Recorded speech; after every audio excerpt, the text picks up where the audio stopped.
మీరు ఎప్పుడైనా గమనించారో లేదో, ఒక్క శివలింగానికే ఒక ప్రత్యేకమైన గుర్తు ఒకటి ఉంటుంది.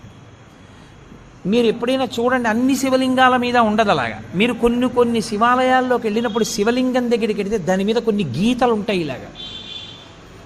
అదేమిటో తెలుసా గీత?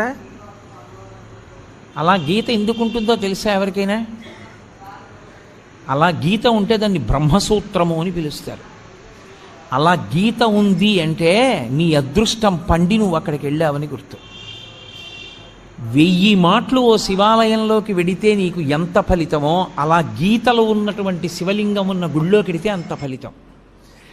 విశేషమైన ఆరాధనీయమో అని గుర్తు. అలాంటి శివలింగం ఉన్న గుడిలోకి వెడితే తప్పకుండా మీరు మీ ద్రవ్యాన్నో, మీ బలాన్నో, మీ సంపత్తినో, మీ పాటనో, మీ పద్యాన్నో, మీ కష్టాన్నో అక్కడ వినియోగించాలి. శివలింగం మీద